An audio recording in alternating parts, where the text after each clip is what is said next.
patron of the John Clare Foundation, and we'll be discussing her memoir, Land Beneath the Waves, which was mentioned by BBC Wildlife as one of the top nature books of 2025. So well done for that, Nick. So if you just want to introduce yourself and maybe a little bit about your book as well.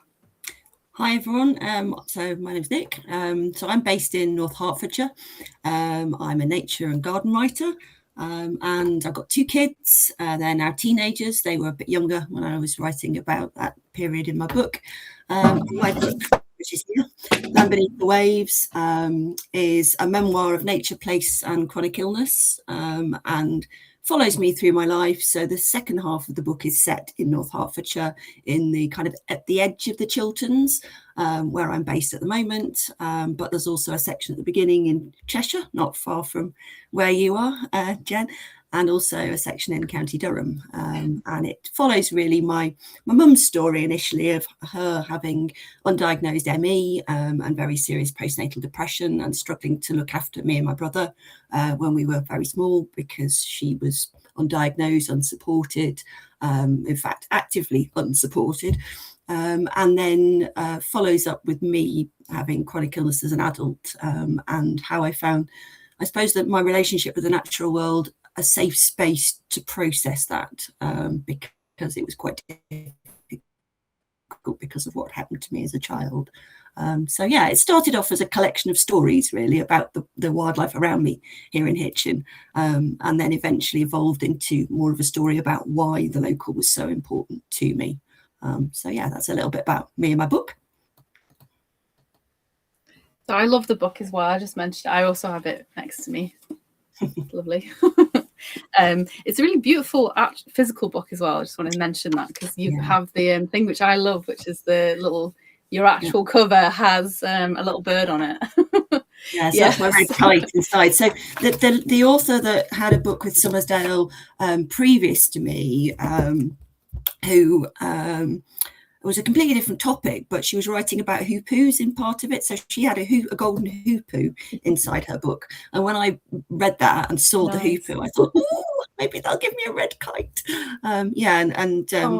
Kate did an amazing job with the cover. It's everything I wanted it to be, because I wanted it to have that sort of metaphorical sense, and that sense of a landscape like the floodplains here in the chalk landscape in Purwell, near where I live, that has that unpredictability about it, which becomes also an unpredictability of the chronically ill body in my book.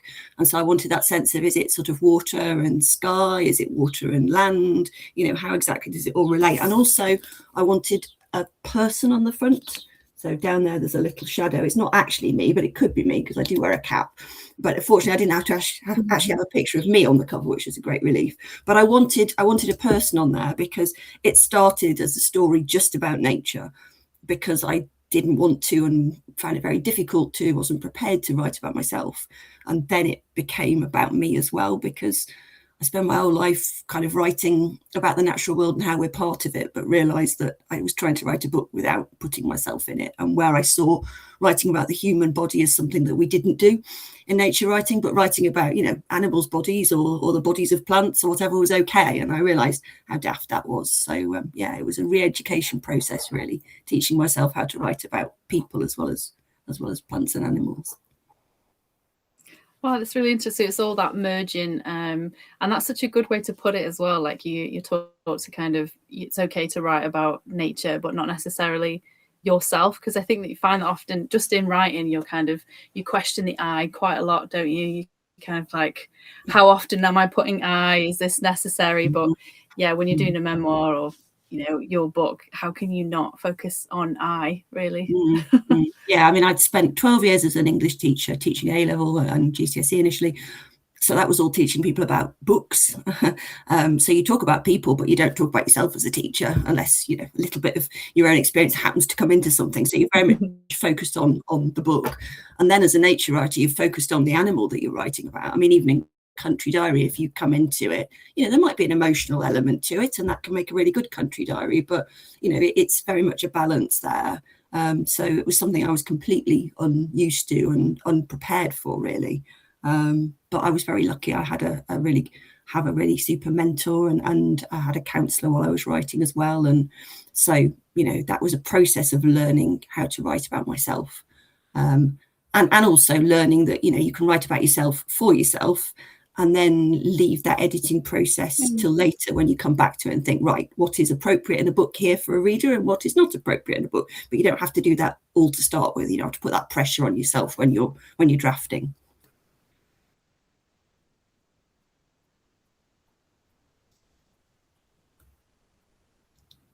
Can you still hear me? It's actually one of my first questions was, and that was like, what was the inspiration? Yeah, can you hear me? Sorry. I think we might be having a slight delay, but yes, I can still hear you. Oh, okay. So I was just saying, one of the first questions I wanted to ask was actually about your title and the inspiration around it. So what made you choose the allegory of Land Beneath the Waves? And just because you're talking, then it seems like maybe an appropriate time to ask it, because it feels like the merging of the artwork on the front cover is probably related to that a little bit. Yeah, very much so. So, as I say, I have this metaphor towards the end of the book of the chalk landscape, which is a landscape which is very porous. So when it rains, the aquifer comes up underneath, and what's a path can turn into a river. And I talk about a period of flooding in the chapter towards the end called inundation. And so I wanted to bring that sense of landscape into the title. So Land Beneath the Waves is a reference to Hertfordshire's chalklands. So I talk at the end about chalk and about the Cretaceous period, because, of course, the geology of the region that you're living in has a huge impact on the flora and then the fauna of the place as well. And it was through kind of learning about that, really, that meant that I sort of, because I've been in Hertfordshire 23 years, but previously had lived in the north and felt very displaced when I came down here initially. And so I think that's one of the things that's really tied me to the area, not just having a family here, but also learning about the kind of landscape I'm in, which I'd never lived in a chalk landscape before, and the effect of that on the wildlife I see around me. So that was kind of an element of it. But also for each of the 3/3 of the book, I have a different children's book that I'm focusing on. So to start with, it's Alan Garner's The Weirdstone of Brisingamen, which was a childhood book, and it was set, as you know, not too far from you in Cheshire. The second, the middle section of the book in Durham is The Wind Eye by Robert Westall, which is a book set kind of on the Northumberland coast and in Lindisfarne, which is something that I was teaching to my first set students at the beginning of, it would be about 1998, I think, something like that. So that was important to me during that period, as was the landscape that I was in. And then the final book that I look at is Terry Pratchett's The We Free Men, which is about a chalk landscape and a chalk witch. And Tiffany is called Tiffany because the name means land under the waves. So it's that sense of strength from chalk that I kind of start to talk about at the end of the book. So it's not just about the landscape, it's about the person within that. So I don't know, it seemed like an appropriate title. Yeah.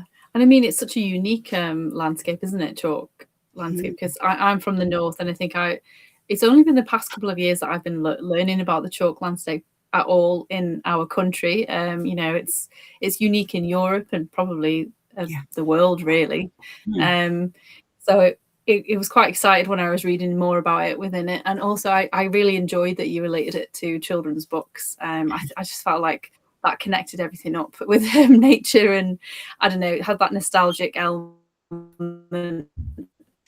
to it as well. And that's, where our first, I think, greeting with nature comes from, is probably in childhood, which sounds obvious, but it's kind of, the magic is very much part of why you like nature. I think when you're younger, it was for me. I think a lot of little girls make potions in the back gardens with petals, and I know my dad was not very pleased about that when we were younger. It killed the slugs at the time, so it was fine. But I did want to ask you about that, actually, with in relation to, you put a lot in with your kind of creative art aspects within the book. So nature absolutely fills the pages and the memories, but also your plays and even choir songs that inspired you. And I just wondered how important you think in an art aspect while you're growing up. I think that was really important to me because it's always been important in my life, music and drama and literature. And I think, that there's quite often in nature text, the intertextuality is related to other nature texts, or sometimes to quite complex or quite literary books. And I mean, I love that. I taught literature for many years and examined, but I also love its connection to all sorts of other literature and music and stuff. I love that intertextuality, as you probably would guess if you read the book. I love the connections between the arts and the sciences. And so I think celebrating that and celebrating those marginal, connections, and looking back over my life, I guess, and thinking, at the time I didn't realise that the literature I loved was about landscape, but now when I look back, I can see that thread all the way through of place and wildlife that I don't think I saw until I kind of read the book and wrote the book and looked backwards. But yeah, I just think children's books are cool. I couldn't really, as an ex-English teacher, not write a book and my intertextuality be about kids' books, really, I felt. Yeah. So it's interesting you say that discovery came after you were writing, though. So that's kind of like a writing therapy that went on with the book then, really. Just a realisation, really, I think, of because I'd been an English teacher, and then it wasn't until I retrained in horticulture when the kids were small, which I ended up doing because I love plants, but also because you couldn't do a degree in ornithology, which is what I really wanted to do. But you couldn't, pre-COVID, you couldn't do anything online, whereas I could go up and do an RHS course one afternoon a week while my daughter was in nursery, and kind of falling into the nature stuff, which I'd always liked, but around everything else. I kind of felt, certainly to start with, a real sense of being of imposter syndrome, I suppose, of, how can I write about wildlife? I've not spent my whole life studying it. I'm not a conservationist by training, although I did biology and English for as long as I could, while you could do both, both of them. I nearly became a marine biologist, but then I stopped out when I went to university. So I think it was a nice revelation to look back and think, actually, there's been masses of learning about wildlife and landscape in my life. I've been fascinated by it for as long as I can remember, but I just wasn't conscious, I don't think, at the time that was the process that was going on, which is why I think being a nature writer feels so right for me now. I love teaching and I do it again, but I knew that it wasn't what I wanted to do forever. Likewise with the gardening, I loved doing my garden design diploma and being a garden designer for a while, but it wasn't what I was always going to do. And then when I found nature writing, it was like, okay, this is where I was meant to end up. This is what feels completely right to me, having had those other experiences to sort of feed into that. So that's a nice place to be in your early 50s, I think. Yeah, definitely. I mean, it's definitely a great marriage. I think I found it really refreshing that you were speaking about it, because I was definitely one of those people who, I think when I went to university, I wish that I could do all subjects, but nature and, it was very much, do you want to do science or arts?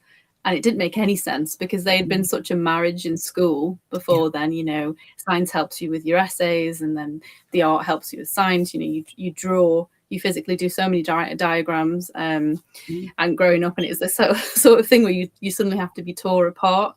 So it's nice to hear that they can go back together, and it's completely natural for it to happen, and it's come out in such a beautiful memoir, really. Like, it's a culmination of everything. I don't know, I felt a bit justified, like nature and art go together. Absolutely. And I think it's so important moving forwards. And this is something I thought about a lot, when I was, in fact, the first journalistic piece I ever wrote, I think I say in the book, was about intertextuality, was about the combination of science and arts. And then when I came across New Networks for Nature, which very sadly stopped having yearly conferences about 3 or 4 years ago, but I went to that for several years. And that was an amazing marriage of people coming together every year for a 3-day conference with conservationists and scientists and archaeologists and musicians and poets, and it was just such an amazing connection, and I love that. And I think there's other events now taking that on, because we need to tell stories. We need to provide ways of people connecting into nature in so many different, aspects, because not everybody connects through learning a Latin name or reading a diagram. Sometimes people connect through, hearing a song about it. Or so it's a kind of, I think it's a joint process, change and activism and all of that sort of thing that needs everybody's skills.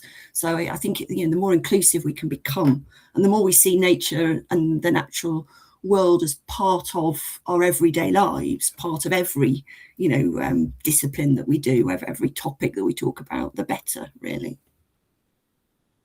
Yeah, definitely. Here, I think, for that. And then, because this is the water book club, I should definitely ask the open question of, what is water to you? Well, I turn into a chalk stream, don't I, at one point in the book, which was quite surprising, actually. I hadn't intended to. Yeah, I love that bit. Well, I wanted to write about the chalk streams because the one near me, the Ash Brook, then goes into the Iplitz Brook, then goes into the Purwell, which is the biggest river past us, then into the Ivel, and then Ouse, and then up to the Wash. And I think we're the only bit of Hertfordshire that actually goes up north to the Wash. Everybody else's rivers go down to the London Basin. And we've got something like 10% of the world's chalk streams in Hertfordshire. We've got about 26 chalk streams, I think, 28, something like that. And they're all struggling, like they are all over the place. Although the Wildlife Trust and other organisations are doing some amazing work, in restoration and in community projects to do with that. But I think, to come back to your question, for me, while I was writing the book and during some of the harder times in the book, water was a companion, like all of the other things I talk about in the natural world. It was somewhere I could go and listen to the sound of the water, watch the development of the stream going through the landscape. And it was through that, and through wanting to kind of not exactly personify the stream, but make the stream part of the story and make my experience of it part of the story, that it just seemed to come out in poetry, because that was the way the water seemed to be talking. So it was quite an interesting creative experience. It felt a bit daft doing it.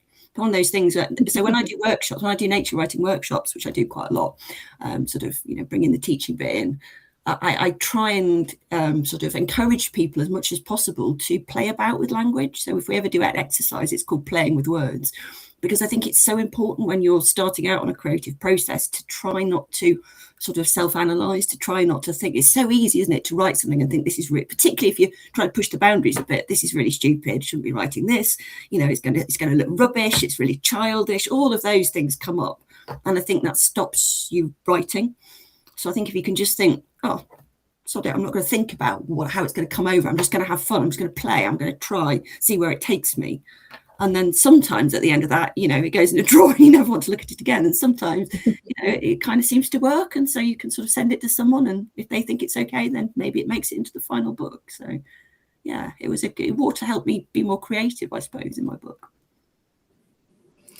That's amazing. That's a great answer as well. So I just want to say that water was your companion and also your creative partner that basically told you to get out of your shell.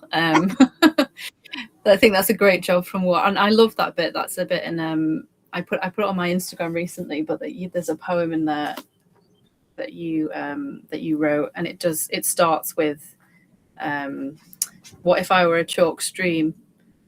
And I love if I can just show it on the screen, just that the fun that you have in this plunge. Yeah, it was so satisfying to play about with the language on the page. Because I wouldn't say I'm a poet by nature by any means, but I've always played about with poetry.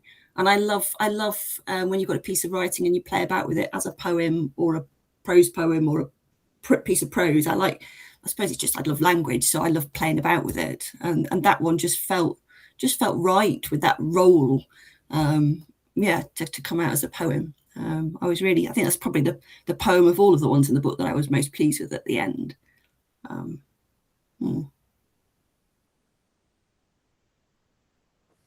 Yeah, it definitely works as a I think it really reflected the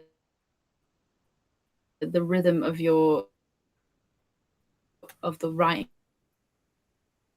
as well in the book. There was very, it made me think that you, sorry, it made me think that was kind of how, and I was just like, oh, okay, this it's kind of got those like bubbling over X. And actually that was a question that I did want to ask, whether you did that on purpose or intentionally, this kind of the rhythmic of the water throughout the book? Not really, I don't think, throughout the book. No, I had, not that I'd been aware of. I think my writing is probably naturally quite lyrical. I don't know, particularly writing like this. I mean, I didn't really set out to have a particular style or do anything. It was a very organic process of just seeing where the writing took me. And originally it had a whole section in one of the earlier chapters that was a drama. It was written as The Tempest.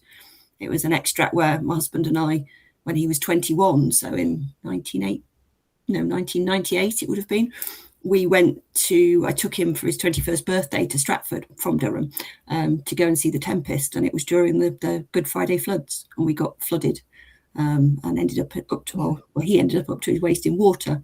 And so I kind of wrote it as The Tempest, and really enjoyed doing that drama. And in the end, it didn't end up in the book because it just didn't really fit. It was, I mean, I loved it as a piece of writing, but when we took it out, the chapter just kind of closed up behind it, and I knew it wasn't, that was the right thing to do. But that was the sort of play I had all the way through with language, just seeing where it took me really, and whether it worked or not. I think that's one of the joys of doing a book rather than just a short essay, is you do get to play about and try different things. And I love that sense as well of writing a book where you've got lots of chapters. So you've got the structure within the chapter, and then you've got those chapters within the larger structure. And so the structural element of it was something that was obviously new to me because it's the first book I've written, but it was a really interesting process to kind of work through. That's really interesting. So it's kind of like you're already describing kind of that you teach people to get out and play with the words, and the same thing is kind of create something new within your book. Also, that sounds like a great like a great drama to go and see. By the way, it was a bit like the whole book's a bit like real life kind of and fiction colliding. Play that needs to come out in Stratford. Yeah, it was a bit like kitchen sinky. Like a lot. I think I'd go and see that in Stratford upon Avon. I think like a comedy of parallels almost. And it had a nice parallel to the end where I don't know, fairy tale creatures kept coming into my book. There was this play all the way through it on fact and fiction, which is it's a margin I find really interesting. I mean, everything in the book was as factual as I could possibly make it, mostly from other people telling me what happened, because I've got such a terrible memory, and from the fact that I kept every letter I'd ever been sent and had quite a few diaries as well. So, I had a lot of factual material to draw on, and unfortunately my parents are still alive and my brother helped me, and so there was a lot, but at the same time I do like it when you can play about with things like turning into a chalk stream and stuff like that, because I just enjoy the imaginative element of it, I think. Yeah, and so and actually that's just answered another question I was thinking of what is your writing process. So you actually had diaries, and also obviously the information that you're saying with your mum seemed like quite an important conversation was going on throughout the book with your mum, I think, reflecting on your time together. So I guess you got to address that as a partnership, which I found quite nice reading that you had that at the end. For as a process, then you kind of went for your diaries. Do you think, did you go for your memory then diary then to a person, or did you ask someone first, or what was your process? I think I talked to my parents quite early on. I think I talk about that actually, and just wrote lots of notes. We went back through lots of old photo albums, but then I wouldn't have said it was what did you call it with me and my mum, a partnership.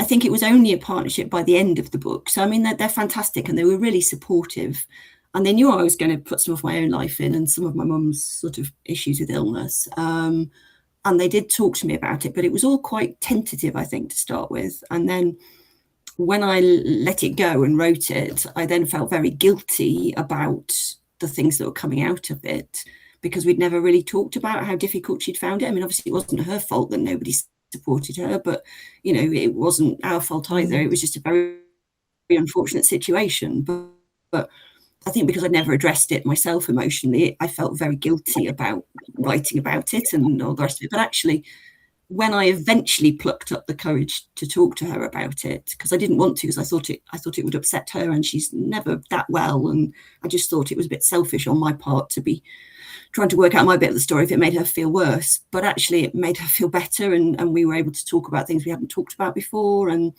ultimately she's been able to support me better since then, and I've been able to support her better, I think. So, but it was terrifying. I thought, because I have a good relationship with my parents, I thought I might mess that up, which I didn't want to do, or hurt their feelings, or make them feel sad or anything.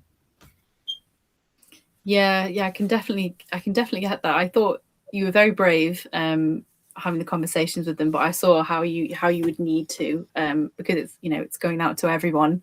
So she might find out about it. There's no way you could publish without having that conversation. Yeah.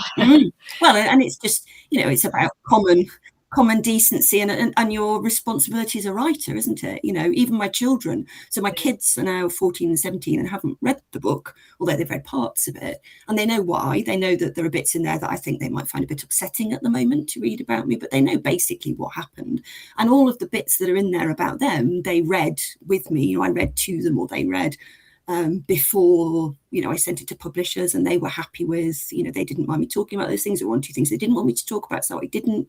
And I think they can see how it's helped me. And ultimately, particularly that journey in The Nightingale's Tale, the chapter towards the end, when I'm going back and kind of revisiting my childhood, the whole reason I wanted to do that was so that I could be a better mum, really. So that, well, better for me as well, so that I could accept my own chronic illness and be kinder to myself, but also I didn't want to pass on the things that have been passed on to me, to my children. So, that felt very much like a partnership, that Colin and my kids and me together working through what was best for all of us, and, making a book that they're proud that I've written, but that wasn't going to have a negative impact on any of them as well. So, yeah, that was a family thing, I think. And so would that be your advice for anyone who was trying to do kind of a similar thing with personal material? Maybe talk to the other people in your story, or is there anything that you would advise away from that when writing about such personal things? How to tackle it, really? I suffer from chronic illness myself, but I don't really write about it. I find it like I don't even know where to start with it. It's it's a strange one. It's mentioned every now and again. Yeah. I think we have as a society, we don't talk generally about chronic illness, do we? Because it's not seen as something that can kind of, I don't know, be part of. I was going to say it's not celebrated. Obviously, it's not celebrated, but it's not something that we feel comfortable talking about, because I don't think we value lives that aren't seen to be kind of productive, or whatever productive means. I think we have a rather warped view of, how a life should go. And if it doesn't adhere to those, preconceived ideas, I think I certainly kept it quiet, because I didn't feel that it was anything that was worth talking about, or that anyone would be interested in, or that, whereas actually now, I mean, I don't always write about it, but I do sometimes bring it into my country diaries and things, because it's part of my life. And now, being somebody who integrates both the well and the ill sides of myself, and I'm a lot happier for it, occasionally it comes into the things I'm writing about because it's relevant. And I see that as a positive thing. Let's all of us, whatever, we all have difficulties in our lives, whether that's emotional, or, whether that's physical, or whatever. Let's be able to connect with and talk about connecting with nature through whatever it is we're feeling or experiencing, rather than feeling like somehow you can only talk about connection to nature if you are, this sort of a person, or able to go to this sort of a place, or whatever. So that's something I've learned. It was a big learning curve for me. To go back to your original question, I think it's different for everybody, isn't it? But I think being as open as you can is so important. And I mean, for my parents and for my brother, they, once it got to the sort of publication side of things, they had to, agree even to the publisher that they were happy with it, before it came out. But obviously I talked to them about that previously, so that wasn't a problem, because, personally I wanted them to be happy, because I love them and want to take care of them. But I do think supporting yourself is important as well. So I think one of the things I do say when I'm doing workshops with people, and they might be wanting to write about stuff that's a bit more problematic, is make sure you've got support there for yourself. I had a really supportive family and husband, I had a counsellor who was great and did a year's counselling, and I had a fantastic mentor who's now a really good friend. So I had a lot of support behind me. I needed it because I was really struggling, but I did have a lot of support, and I wouldn't go into something like that if you don't have, what you consider and those around you consider to be sufficient support, because I think it can be quite a difficult thing to do if you're, reliving memories at the same time. So just look after yourself and those around you, I would say. That's such good advice, and especially, you are open in the book that you have your counsellor, and it's a nice triangle that you've kind of made there for your own support. I think often people forget about counselling as a way to support yourself, which sounds odd, but it's like people think of it as you go as a cure rather than as a support. And I think people think there has to be something. There has to be something wrong with you to go to a counsellor, whereas actually, and I'll be honest, I started out counselling. I'm a kind of, from the book, I'm a kind of this sort of a person, and so I started out counselling, and the first, I don't know, 5, 6, 7 sessions, I was saying to my husband, don't know why I'm doing this, not doing anything. It's supposed to make me feel different. I don't feel any different at all. It wasn't until a year later that I looked back and went, my goodness, I've changed so much. And now when I talk to friends about things, I would say to people, everybody would benefit from going to a counsellor. It's because it's just so helpful to have somebody else helping you work through things. You don't have to be, feel like you've got a real issue necessarily to find it useful. So I think I've gone away from thinking you only get counselling if, you've got a real problem that you need to address. And I felt I didn't have a problem. There was nothing. If I was going to a counsellor, I was kind of wasting people's time somehow, to being the sort of person that says to anybody, well, if you find it a bit tricky and that might help, try it. It might be something that makes life just a little bit easier for you.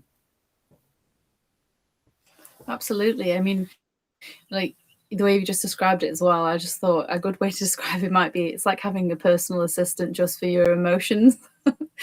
You wouldn't say no to a personal assistant. I don't think most people would say no to a personal assistant if you could have one. So why not get one for your emotional state as well? It's perfect marriage, really.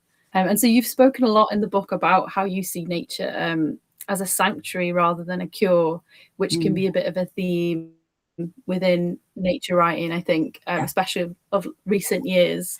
And I just wonder if you could expand on that a little bit further. Yeah, I feel very strongly about that. I feel very strongly that the strength and that I derive from nature in my life comes from the same kind of relationship with nature as you'd have with a really good friend. So it's something that you build on, over time. Can start with no knowledge at all, and just seeing a bird outside and wanting to go and find out about it, or enjoying a tree in a park or something like that. But it's something that develops over time. It's something that certainly in my life is repetitive, because I'm in the local area and I talk a lot about doing the same walks over and over again.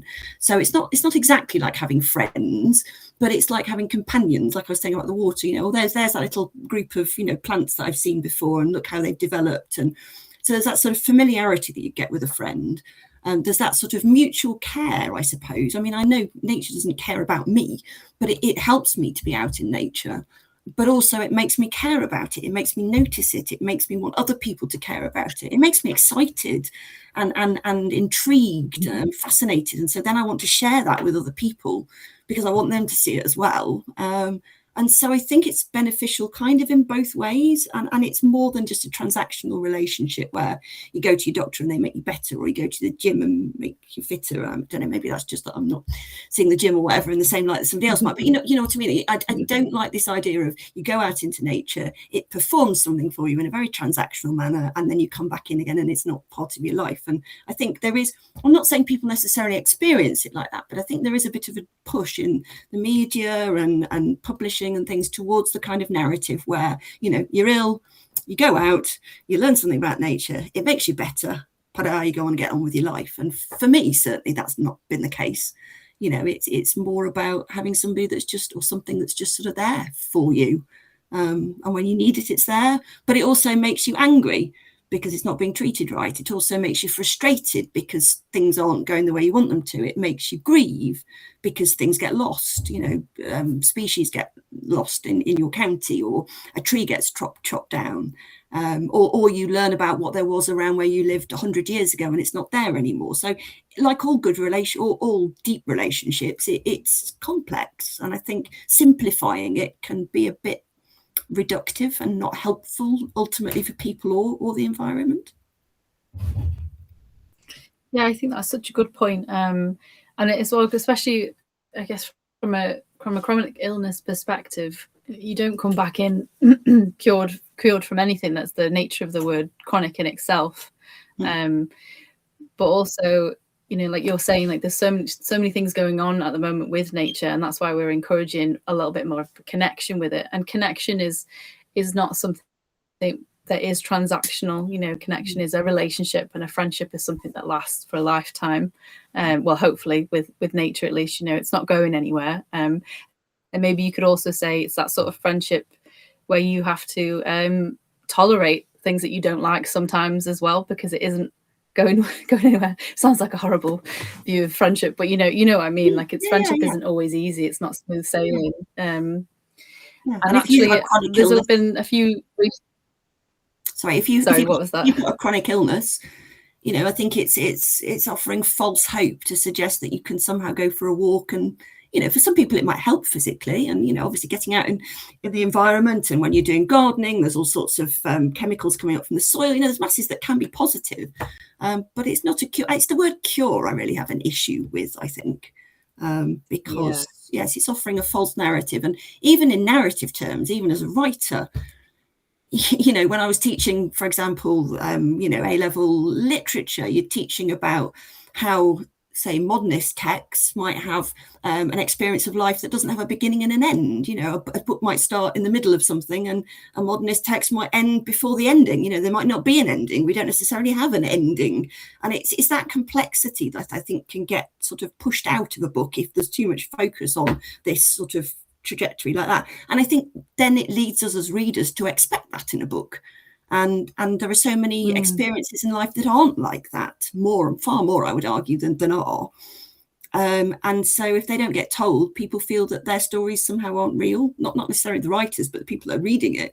It's very easy to read books about nature and feel that that's the way it happens. It's like I say in the book, when I talk about able-bodied men going out into the landscape, talking about the sort of Kathleen Jamie terms.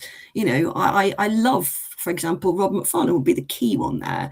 I love his books, and he's such a generous individual, and there's nothing wrong with loving his books. I mean, Landmarks, I think, is probably my favourite of his books, really spurred me on to kind of reignite my love of language. So, but if they're the only books we have, then, and obviously they're not anymore, but I think 10, 15 years ago, it was more that kind of situation, then there are an awful lot of voices that aren't being heard, or readers that aren't seeing their stories put forward. And I'm sure he would be, as quick to say that as I am. So it's about plurality of voices and telling lots of different stories and diversity, isn't it? So that we get that breadth, again, to do with being inclusive and trying to, give everybody the opportunity to feel like they can have a relationship with nature, and then also drawing on all those different communities to support the natural world. Yeah, that's so true, and very important. Like, you need a plethora of voices, and you don't want to create the montage effect. So you have that in the noughties there was always the rom-com, and there was this montage in the middle where the person, like, they do all the jobs and they do everything, and it always ends up flat on their face at the end, which was the realistic part, at least. But there's a good 10 minutes of film that covers like all the hard bits of life, neatly packed. And I think sometimes that's what, not all the books, I don't want to criticize any particular books, but that, like you're saying, in the media, The Cure, or like, there's no arc that goes on. It's hard work, and it's maintenance, a bit like gardening, I guess. If you want to compare it to something, it's constant. There definitely a plethora of voices would be, I want to read more and more. And I think I found your book quite refreshing, and I think other people will as well, because it has that a different narrative than I've seen before.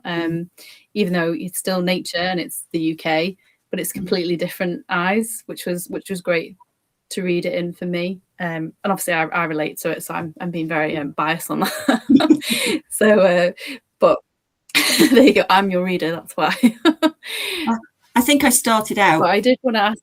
I started out saying, "Why would I write this story? Nobody's going to be interested. You know, I'm not, you know, unusual particularly in any way. I'm not special in any way. You know, it's not a story about being cured. There's you know, nothing drastically dramatic happens." And I think both my mentor and my husband said, "Yeah, but that's why it's important.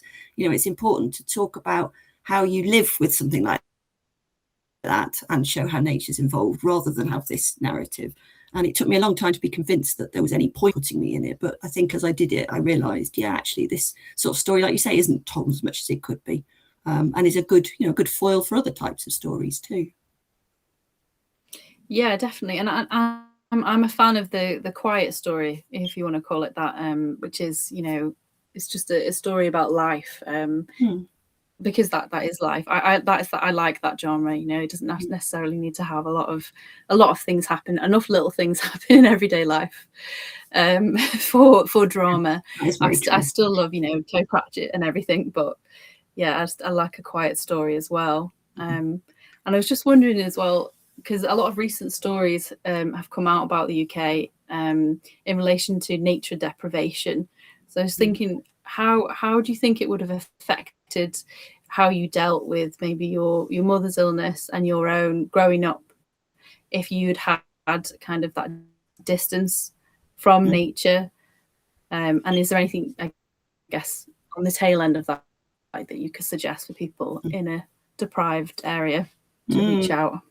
Yeah, I think it's much harder, isn't it? I think I was very privileged. You know, there were elements about my childhood that weren't great, but I've always felt that I was very privileged to have a dad who was involved in nature, to live in a place where I had a good access to it. And as you say, not everybody has that. And, you know, I think it's a shame when people haven't got that access and don't necessarily kind of ask for it because it hasn't occurred. You know, I'm sure if I'd been in that situation, it wouldn't have occurred to me either. So it's just the case of trying to make sure that it's around everybody, isn't it? But I think until we value it as a society, it's very difficult, isn't it, for people in that situation to necessarily think, oh, this is something, unless they come across someone else who introduces them to it. You know, why would you necessarily think about it? And I think it's like when people say to me, oh, kids today, you know, they're not interested in nature. And I'm like, well, we don't really set them a very good example, do you? You know, as a society, we don't value it. It's not talked about. You know, it's not celebrated. It's not cared for. So why would they? You know, if we're not setting that example from, you know, the top down as well as the bottom up. So that's a bit of a miserable answer, really, isn't it? But yeah, I mean, the more we can have green spaces around, the more we can have community gardening groups like the one here in Hitchin that I used to be quite involved in. And now I help run Hitchin Nature Networks, which is a community group. We go out to kind of the festivals and the events, and we run bird walk, we run a moth breakfast just for the local community, but trying to get people together and talking about it. And because I did a thing on my blog many years ago now asking about why people became gardeners, where their love of gardening came from. And I got about 200 answers from across the world. It was absolutely fascinating. And almost everybody, they had a grandparent or a friend of the family, or when they were an adult, they happened to be somewhere where, you know, they had a garden outside. There's always something that connects somebody. And if you don't have that connection, you don't come across that, it doesn't happen in your life, you know, it's a lot harder, isn't it? So I guess it's trying to make as many of those connections around people as possible. But also we have to value it as a society. Otherwise, there are going to be lots of people that don't have that opportunity. Yeah. Yeah, I think that's completely true, because I've always felt quite privileged because my dad's a great gardener. He might be watching this and smiling to himself that I said that, but I know he is, because I felt privileged to have a garden, because every single time someone came around our house, they would comment on the garden, and they still ask about the garden. When as an adult, people ask me for you know, one of my friends, she asks for pictures of the garden, like, how's your dad's garden doing? So I know, you know, it's to share, maybe let other people into your garden in a community. I can't think of the word, projects such as yourself. That's a great way to start as well. And maybe, like being in nature will help cope with so many different things, as you've kind of wrote about in your book.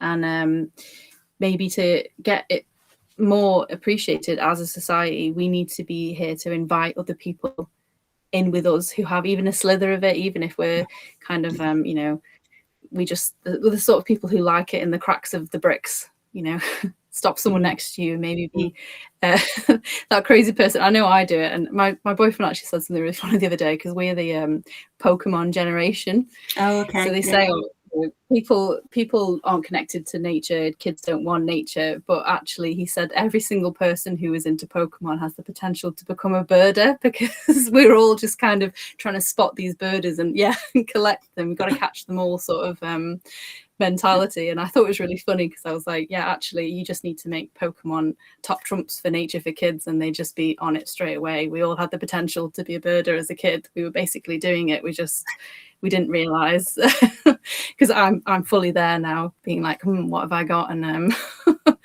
challenging others to see what they've seen. And also, if you are in an urban environment, in terms of pavement plants and things like that, so we're doing an event in Hitchin about 5 weeks' time, where we're going to be chalking on the pavements, hopefully, and taking a leaf out of the Rebel Botanists in Plymouth's book, because they do amazing work.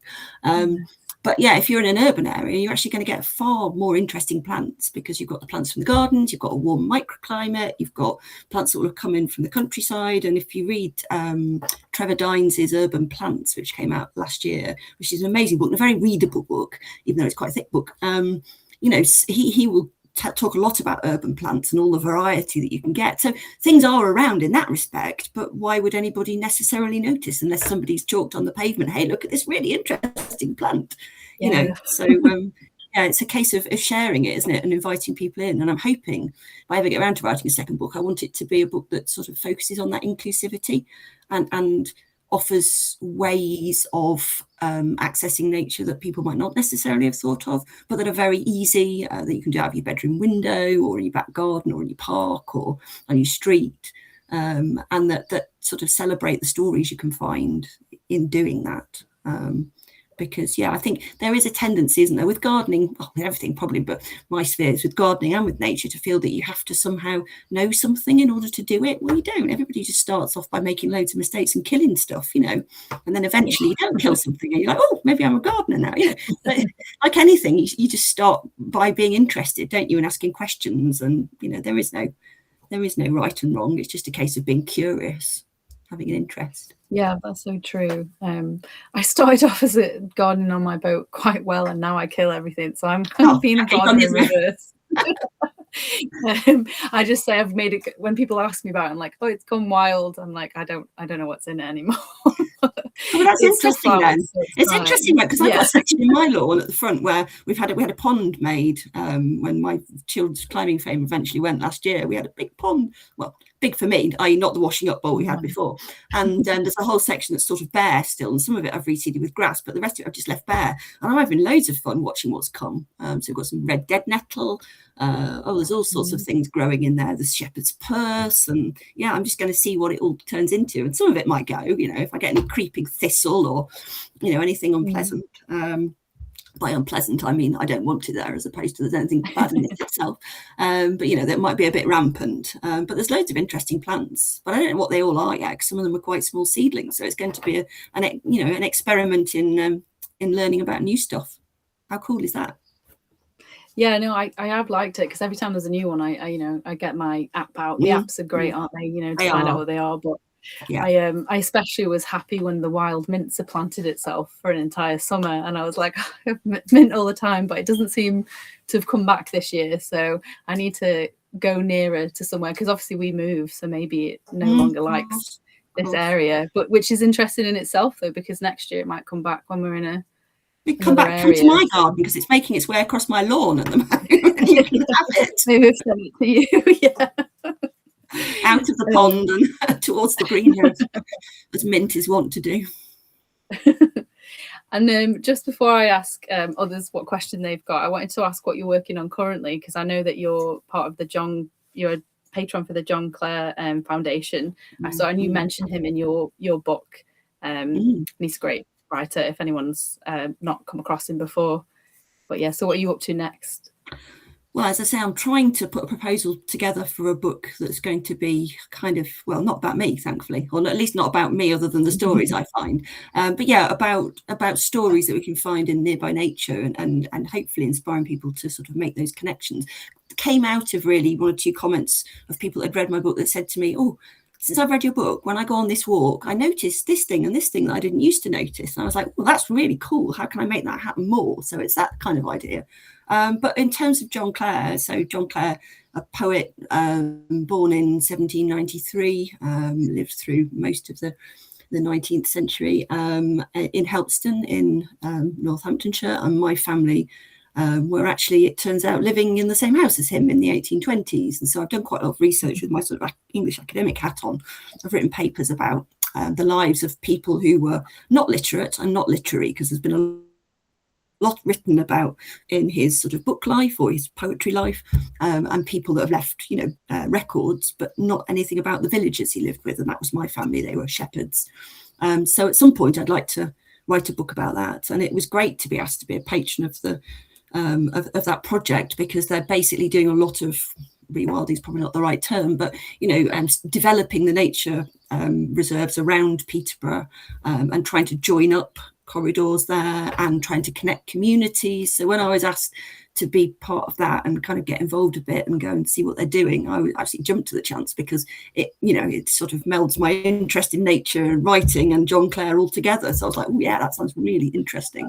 And anything that involves communities, I love. I think that's the teacher bit for me. So I haven't really done very much with them yet. I've been to one of their kind of sort of talks about the project, but I'm hoping over the next few months to go up and give them a talk, to go out and see some of the nature reserves. I'll be at the John Clare Festival probably over the, it normally takes place on his birthday weekend. So he was born on the 13th of July. So it'll be the 10th and 11th of July. They always have a festival in Helpston. Well, they do have a festival. There's talks and concerts and things like that. So yeah, for my third book, I'd quite like to investigate my family history there and make that a little bit more of a landscape and history sort of book. But I think there might be quite a lot of research in that. So by the time I'm 85, I might have got something down on paper. I don't know. I think that could be quite a long project. Yeah, I mean, I would definitely read that book. So yeah, as soon as you said that, yeah. So write it now, yeah.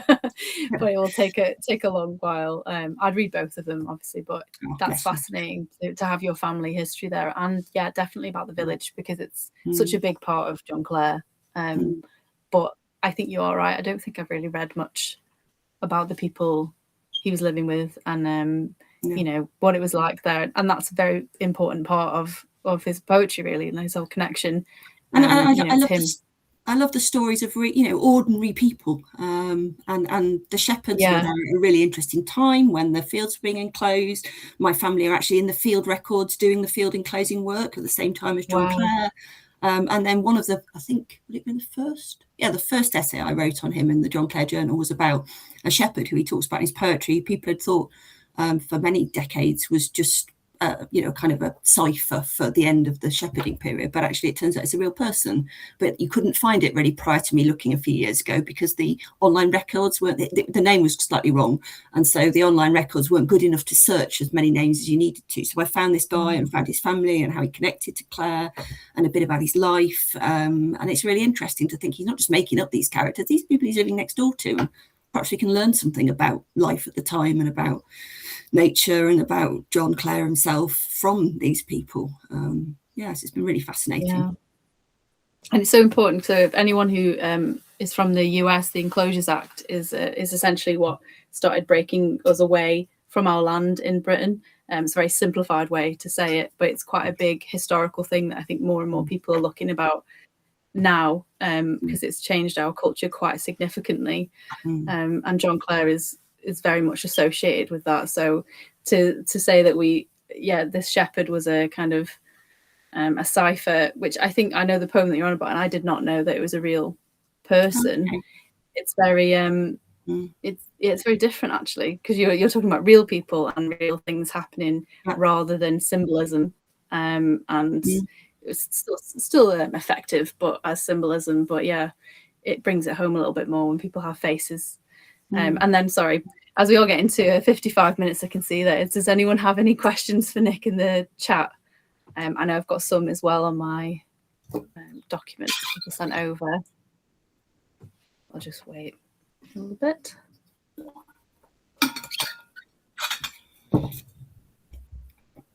So, let's see, sorry. I'll just get the one off my document I've got at the moment. Someone sent me earlier. So somebody asked me to ask you that I'm going to watch the recording, and they just said, how has illness shaped your writing practice in respect to kind of how you write, but also how you interact maybe with editors and the interactions there? Has it changed? People mainly been supportive? Yeah, I mean, my editors have been very supportive. And I think apart from perhaps, I suppose because it was a memoir anyway, and because it was sensitive topics and things that, obviously somebody writing about would find quite hard, I think, and I had a lovely publisher. Summersdale were absolutely lovely. I was very fortunate. So I think the editors there were just really kind and really supportive anyway. So I'm not sure I needed anything extra particularly from them, because they were already very much trying to make it an experience that was supportive for me and that had a good outcome, that I felt comfortable with what was produced. So, that was a dream really, working with them. So, I don't think there's any particular there. But in terms of my writing practice, I think it's made me kinder to myself writing the book, now that I've actually accepted I've got a chronic illness. And that, in terms of my writing, I think makes me a lot less likely to feel there's a right way of doing things. I feel very strongly that, you suit your writing practice to what works for you. And if that is getting up at a certain time and writing at a certain time, brilliant. But for me, it's not. It fits around what I'm doing. In fact, sometimes I do quite a lot of research when I'm not feeling very well, because actually sitting in bed and flicking through things and, following trains of thought and stuff is actually what I can cope with, but I can't cope with writing stuff down.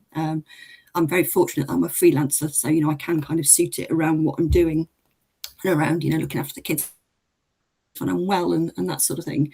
But yeah, I think I fit it in when I can. I don't worry if I can't.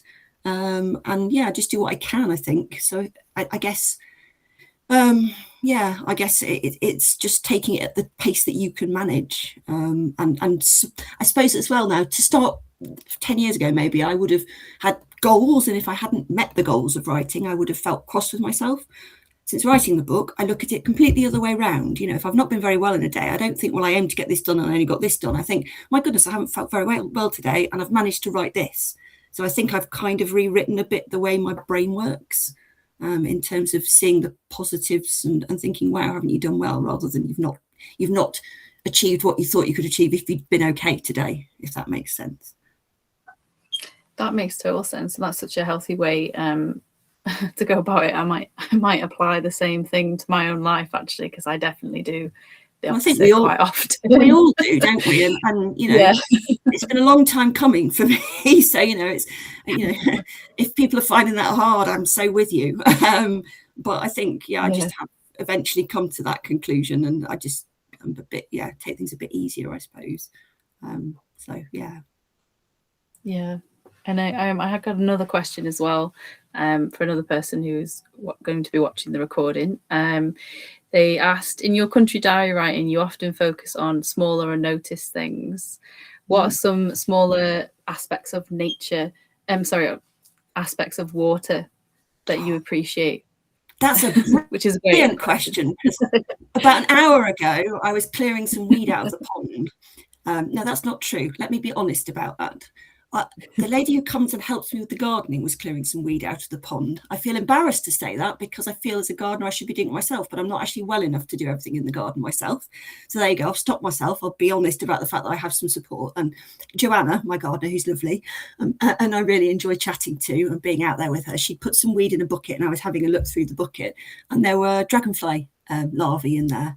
And I guess that's something you wouldn't notice. They were at the bottom of the pond. They were in the mud. but I could see them all wriggling in this bucket, and then obviously I'll put them back in later. So yeah, I just think there's so much in the natural world. You know, I found out about bagworms the other day. Little worm, well, not worms actually, little larvae of, I think they must be micromoths, cover themselves with lichen, and you often find them on gravestones. I mean, how cool is that? Wow. You know, there's so I didn't know that. No, neither did I until I went out with the British Naturalists Association and somebody pointed them out to me. There's so many fascinating things, and there's so many experts out there in all these fascinating things. And one of the joys of my job is I get to go and talk to these people and learn from them.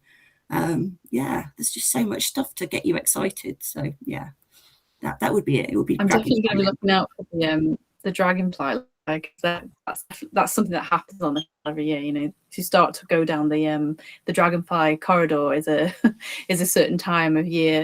But I don't think I've ever noticed. I didn't even know that their larvae were near the water, which sounds silly, really. But I just hadn't really thought to look it up. Why would you if you'd never come across it? Yeah, but no, I've probably been thinking about them, and yeah. I don't know if they'll be emerging this year, because they might, some species, I think, perhaps spend a couple of years in there, but I should be watching anyway. Now, I don't know if there's dragonflies out yet, but there's damselflies for sure.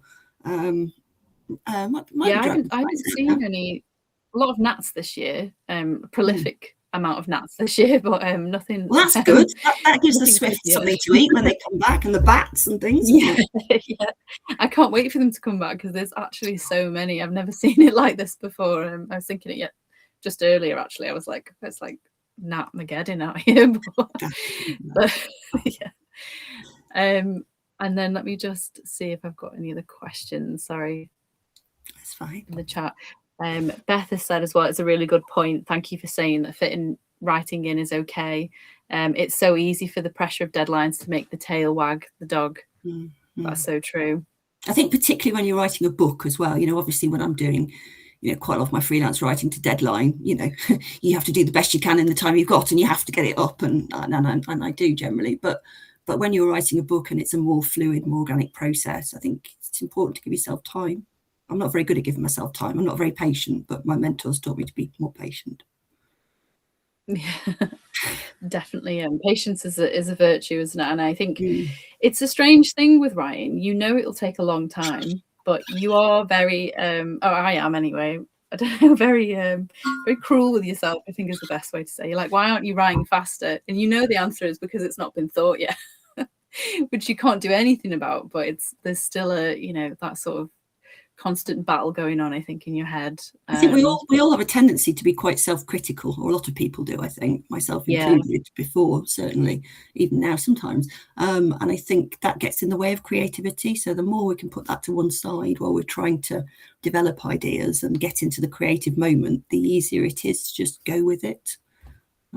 Yeah. And then I always want to ask this question at the end. So we're just coming up to an hour now. I'm conscious of the time. Can you recommend one way to reconnect with water? Go out and sit by a pond and watch. Give yourself time. Just sit, just watch and be in the moment, I think. And try and think about what you can smell and what you can hear as well, and what you can feel. Not necessarily just with your hands, but, you know, the breeze on your face. And so that's what I try and do when I do the country diaries, because I think if you're going to try and get someone else to read it and feel like they're sitting next to you, you want to try and give them that sense of how it feels in the moment to be there. So yeah, go and sit by a pond. Can't hurt, can it? No, definitely. It's a good. I like that you use the senses smell and hear as well, because I feel like that's not people would really think straight away, but it's so relevant for water in particular. I think, especially when we're thinking about the environment and things happening at the moment, you might start to notice certain smells mean certain things. The gross part. Hopefully it's water mint. Let's say we can smell the water mint. Yeah. So thank you so much for joining us, Nick. It's really been lovely.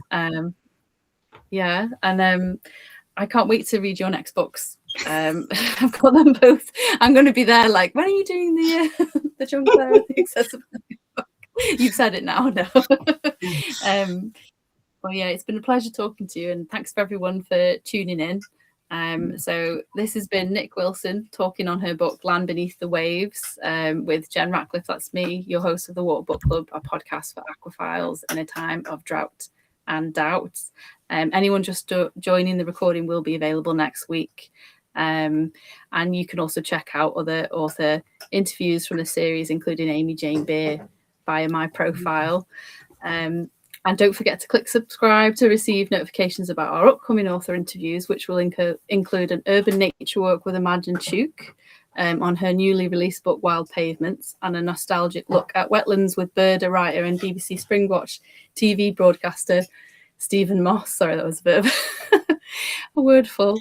But yeah, goodbye and go with the flow. And thank you so much, Nick. I really do recommend this book. I thought it was, it's great. It's not the same as other ones. If you like, you like Terry Pratchett, I feel like that's enough. That your last chapter includes a chalk witch.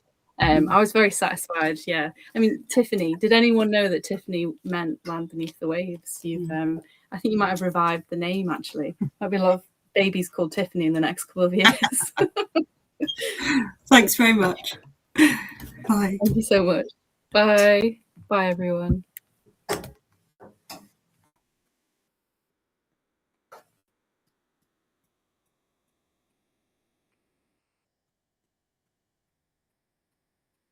Bye, everyone. Sorry, I don't know why this isn't working.